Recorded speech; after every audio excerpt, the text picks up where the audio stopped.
तो इस्लामाबाद से वाशिंगटन और तेहरान तक सफारतकारी के मैदान से इस वक्त की सबसे बड़ी ब्रेकिंग न्यूज। अमेरिकी सदर डोनाल्ड ट्रंप ने न सिर्फ ईरान के साथ एक तारीखी एटमी मुआहदे की नवीद सुना दी है, बल्कि पाकिस्तान के हवाले से भी एक ऐसा बड़ा ऐलान कर दिया है जिसने आलमी ऐवानों में हलचल मचा दी है। सदर ट्रंप का कहना है कि अगर ईरान के साथ डील फाइनल हो जाती है तो वो इस मुआहदे पर दस्तखत की तकरीब के लिए पाकिस्तान का दौरा कर सकते हैं। लेकिन इस पूरे मंजरनामे में सबसे अहम बात सदर ट्रंप की जानिब से पाकिस्तानी क़यादत की गैर मामूली पजीराई है। डोनाल्ड ट्रंप ने वज़ीर-ए-आज़म शहबाज शरीफ और फील्ड मार्शल सैयद आसिम मुनीर को जबरदस्त शख्सियत करार दिया है। खित्ते में अमन और जंग बंदी के लिए पाकिस्तान की कामयाब सिफारतकारी को खुले अल्फाज में सराहा है। ईरान अगले चंद रोज में मुज़ाकरात की मेज पर होगा, जहां एटमी हथियारों से मुतालिक बड़ा फैसला मुतवक्के है। क्या पाकिस्तान एक बार फिर आलमी अमन का मरकज बनने जा रहा है? क्या ट्रंप का दौरा पाकिस्तान पाक अमेरिका ताल्लुकात में एक नए बाब का आगाज साबित होगा? आज हम इसी मौजू पर बात करेंगे और जिसके लिए हमारे साथ मौजूद हैं ब्रिगेडियर रिटायर्ड वकार हसन साहब। वकार साहब, बहुत शुक्रिया हमें अपना वक्त देने का। ये कहिएगा कि अमेरिकी सदर डोनाल्ड ट्रंप का पाकिस्तान आने का इंदिया देना पाकिस्तान की बढ़ती हुई आलमी अहमियत का एतराफ है। आप कैसे देखते हैं इसको? जी, बिस्मिल्लाहिर्रहमानिर्रहीम। थैंक यू सम्मा for giving me time. Pakistan Allah के फल से इस वक्त जो है दो आयतों से फलक्रम करार दिया गया है। एक तो नेट सिक्योरिटी स्टेबलाइजर, दूसरा पीस डिप्लोमेसी के लिए, और इस्लामाबाद को कैपिटल ऑफ पीस भी कहा जा रहा है। आप कहीं भी चले जाएं, आप जापान से ब्राजील चले जाएं और कनाडा से ऑस्ट्रेलिया चले जाएं, I think 99% of the world is now basically praising Pakistan. उसकी आई थिंक रीजन भी है। It is not just for the heck of it, basically it's the role played by Pakistani nation and the leadership.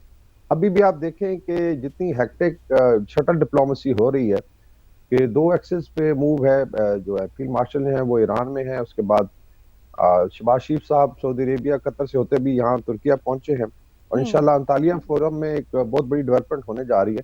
तो मेरे ख्याल में अभी चीजें जो हैं पाकिस्तान को ग्लोबल स्टेज पे ले आए हैं, और जिस तरह कुछ बुजुर्गों ने कहा था कुछ अर्सा पहले कि इंशाल्लाह पाकिस्तान की हाँ और ना में अक़वाम आलम के फैसले होंगे, तो I think we are now getting closer to that era, और इसके लिए पाकिस्तानी कौम और लीडरशिप दोनों मुबारकबाद की मुस्तहिक। बिल्कुल मुबारकबाद की मुस्तहिक होंगी। वकार साहब, ये कहिएगा कि अगर अमेरिकी सदर का दौरा पाकिस्तान होता है तो क्या ये एक सफारती ब्रेक थ्रू होगा? और दूसरा ये भी बताइएगा कि ये लम्हा पाकिस्तान के आलमी सतह पर अपनी पोजीशन मुस्तहकम करने के लिए कितना सुनहरी मौका है? आई थिंक इस पे हम तो डेफिनेटली डिबेट करते रहे। अभी अगर आप ऑब्जेक्टिव एनालिसिस देखें, भारत में जो बड़े एनालिस्ट है वो यही कह रहे हैं कि पाकिस्तान ने जिस तरीके से डिप्लोमेटिकली पोजीशन किया है और ये अनप्रेसिडेंटेड है कि you have best relation with China, you have excellent relation with US, specially अगर आप प्रेसिडेंट ट्रंप की और केमिस्ट्री देखें हमारी लीडरशिप की, वो बाय नेम मेंशन करते हैं। This is I think unprecedented. फिर खित्ते में भी आप देखें कि एक सिक्योरिटी के लिए और खित्ते के अमन के लिए पाकिस्तान ने बहुत बड़ा किरदार अदा किया। तो I think American leadership is also realize. JD Vance साहब जब यहाँ आए थे तो उन्होंने भी उनकी अगर बॉडी लैंग्वेज देखें तो बड़ी पॉजिटिव थी, डिस्पाइट के भी कुछ चीजें रहती थी जो वॉर टाइम नेगोशिएशन में एक नेचुरल प्रोसेस है कि इसमें टाइम भी लगता है, इट्स अ प्रोसेस। तो हर लिहाज से आई थिंक एक तो पाकिस्तान की जो डिप्लोमेटिक वेट है उसमें इजाफा होगा, और सबसे बड़ी बात यह है कि जो पीस के लिए मुल्क काम करते हैं और नेगोशिएशन के लिए, कतर का बड़ा नाम है, कजाकिस्तान है, और पाकिस्तान अभी इमर्ज हुआ है कि ये नहीं है कि एक छोटी मोटी लड़ाई इसने रुकवाई, दुनिया को ऑलमोस्ट वर्ल्ड वॉर 3 से बचाया, और अल्लाह के फजल से उसमें फिर कामयाब भी रहा है। और मेरे ख्याल में दोनों साइडें जो ट्रस्ट इम्पोज कर रही हैं, ईरान की आप देख लें लीडरशिप जब यहाँ पे आई, या अभी जब फील्ड मार्शल वहाँ पे गए हैं, तो आप बॉडी लैंग्वेज देख लें, वहाँ पे तराने बजाए जा रहे हैं पाकिस्तान के हक में, और इसी तरीके से अमेरिका का। तो ये सब लोग हैरान है कि ये कैसे हो सकता है कि दो जो मुतारिफ ग्रुप्स हैं या पार्टीज हैं वो इतना ट्रस्ट करें। तो I think this is historical, और इसमें पाकिस्तान का सर फखर से बुलंद है, हर शहरी का सर फखर से बुलंद है, और इंशाल्लाह आगे आप फखर से बुलंद है, और इंशाल्लाह आगे भी होगा। वकार साहब, ये भी कहिएगा कि हमने मार्का हक के मौका पर भी देखा पाकिस्तान की बेहतरीन सिफारतकारी सामने आई, और अब इस मौका पर भी हालिया हालात के तनाजुर में भी पाकिस्तान की सिफारतकारी जैसी माजी में कोई मिसाल हमें नजर नहीं आती है। तो क्या ये कहना दुरुस्त होगा कि पाकिस्तान अब सिर्फ सिक्योरिटी स्टेट नहीं बल्कि एक मौसर सिफारती ताकत के तौर पर भी उभर रहा है, और पाकिस्तान की ओपिनियन को खित्ते के जो दीगर मामलात है उसमें भी बहुत इंपॉर्टेंस दी जाएगी? जैसे अगर किसी भी स्टेट की आपने आपको देखना है तो उसमें 3-4 चीजें बहुत अहम होती हैं, स्पेशली मिलिट्री पावर है, डेफिनेटली उसका अपना एक यूज है, और वो दुनिया ने देखा कि लास्ट ईयर जब भारत के दान खटे किए गए और उनको एक मुंह तोड़ जवाब दिया गया, और वो बड़ी पावर थी, नोबडी एक्सपेक्टेड इट, तो उससे एक तो पाकिस्तान की जो मिलिट्री प्रेस्टीज है उसमें इजाफा हुआ।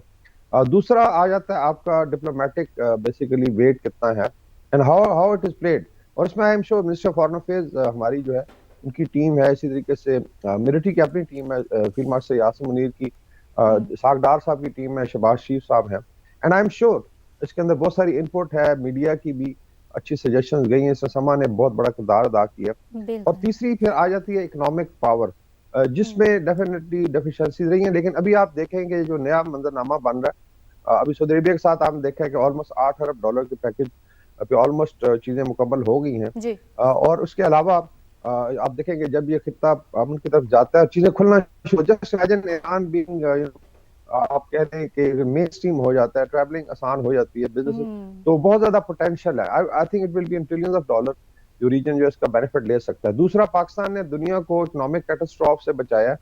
आई थिंक ये वो लड़ाई थी जिसमें 8.2 अरब आबादी दुनिया की हर घर अफेक्टेड था, and that's why I think इस इवेंट का जो पाकिस्तान ने मैनेज किया है बहुत बड़ा इम्पैक्ट है। I think this is going to be historic. बिल्कुल, बहुत अच्छे से पाकिस्तान ने मैनेज किया। और वकार साहब, जंगबंदी के लिए पाकिस्तान की जिस तरह से आलमी सतह पर तारीफ की जा रही है, सराहा जा रहा है, तो क्या ये पेशरफ्त पाकिस्तान को मुस्लिम दुनिया में एक मौसर आवाज़ के तौर पर मजबूत करेगी? और दूसरा ये भी कहिएगा कि अब पाकिस्तान के किरदार खित्ते में इस्तेकाम लाने के लिए एक मॉडल बन सकता है?